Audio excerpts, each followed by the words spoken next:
Olá, professor Diego Marques, me chamo Davi Santos e faço parte do grupo 15 da atividade 3. E meu grupo é formado por Amanda Lopes, Fernanda Carvalho, Fernando Silva e Victor Henrique. E foi nos proposto construir um sistema para um hotel. Esse nosso sistema é composto por um cadastro de funcionários e atualização de salário com base em parâmetros específicos para cada subclasse que está sendo cadastrada. Aqui na nossa superclasse funcionário, que é a nossa classe mais genérica do nosso projeto, nós temos os seguintes atributos: o ID do funcionário, o nome do funcionário, o setor do funcionário, o total de horas trabalhadas por esse funcionário, o valor por hora e as horas noturnas e o salário.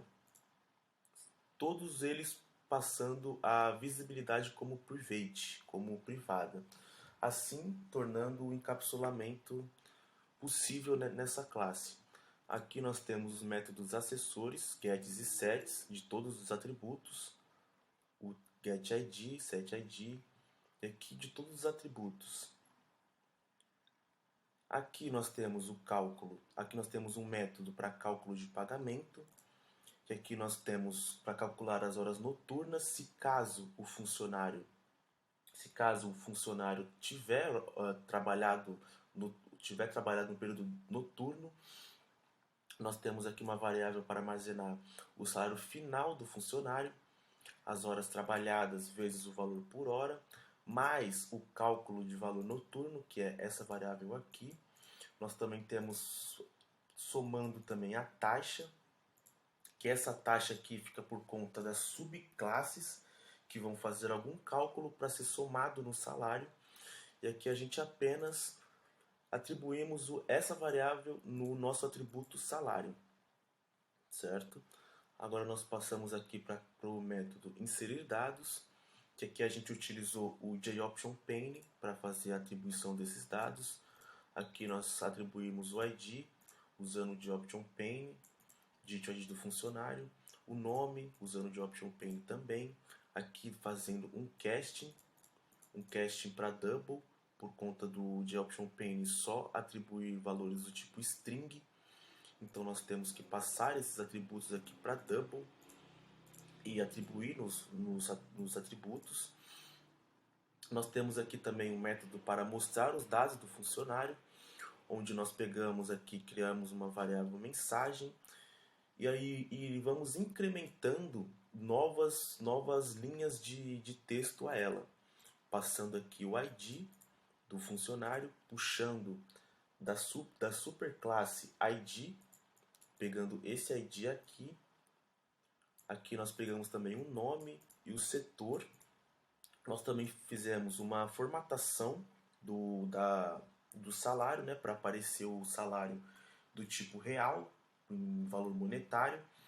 Aqui nós também incrementamos a variável mensagem com o salário já formatado, e aqui nós só imprimimos esse salário para o usuário, usando também o JOptionPane, passando a variável mensagem como parâmetro.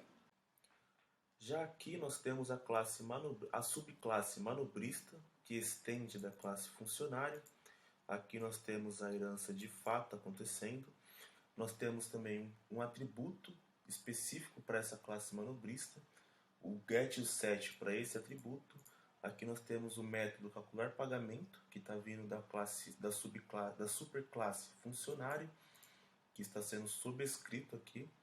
Nós temos aqui uma variável cálculo, que está sendo armazenado pegando o valor das horas trabalhadas deste funcionário manobrista e fazendo um cálculo multiplicando pelos carros guardados vezes 8%.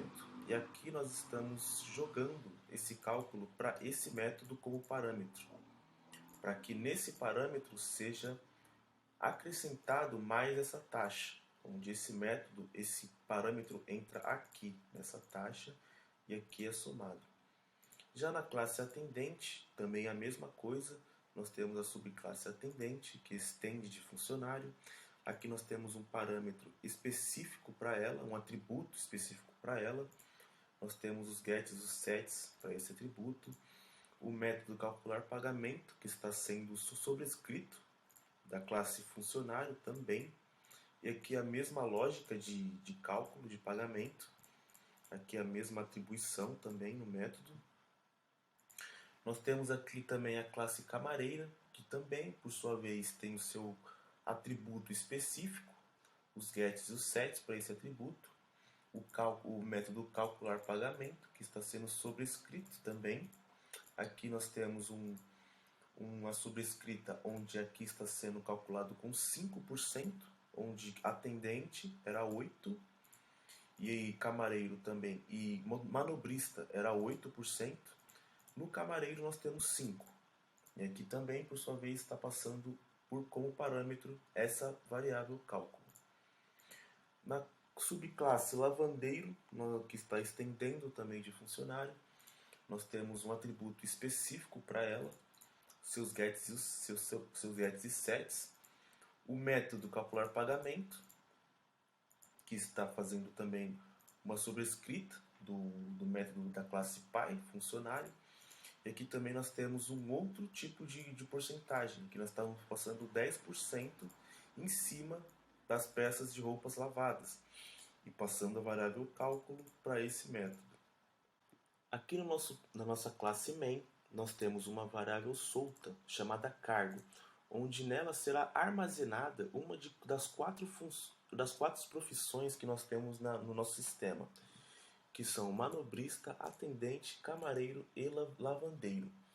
Essa variável está sendo convertida em tudo para maiúscula, para quando cair aqui no switch case, ele entender cada uma escolha diferente e executar cada um dos seus métodos diferentes. Aqui no caso do manobrista, a gente tem cadastro do manobrista, atendente, cadastro para atendente e assim por diante.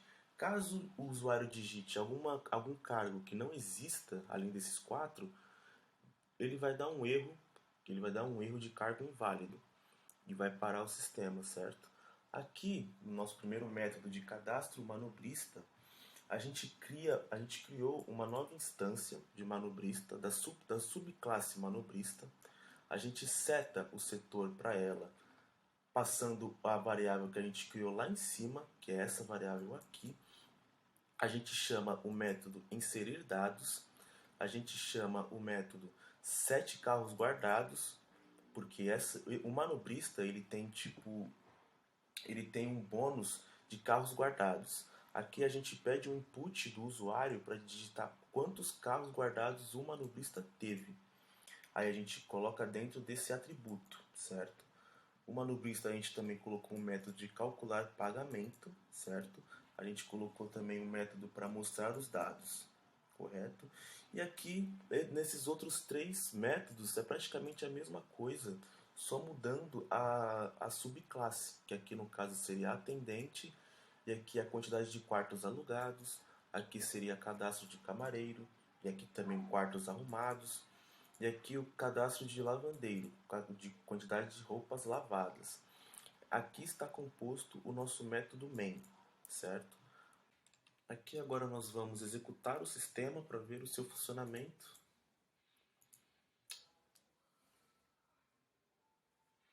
Aqui já apareceu uma janelinha de input para digitar o setor do funcionário que vai ser cadastrado. Aqui no caso vai ser manobrista, o ID do funcionário, o nome desse funcionário, aqui José. Digite o valor por hora trabalhadas, a gente vai colocar 10. Digite o total de horas trabalhadas, a gente vai colocar 176, um número fictício. Digite o total de horas noturnas trabalhadas. Aqui no caso eu vou colocar 0, como aqui é uma possibilidade, ou você coloca algum valor, algumas horas trabalhadas ou não. Aqui no caso eu vou colocar 0. Aqui a quantidade de carros guardados. Aqui no caso é porque eu estou cadastrando um funcionário do tipo manobrista. Se fosse uma lavandeira, um atendente, seriam outros tipos de input, seriam outros tipos de atributos. Aqui no caso são carros guardados. Aqui eu vou colocar 10 carros guardados, certo? Aí aqui aparece para nós os dados desse funcionário. Aqui o ID, o nome desse funcionário, o setor onde ele trabalha e o seu salário, já com todo o cálculo feito com base nos parâmetros dados, nos parâmetros passados e com base naquele cálculo que eu havia mostrado.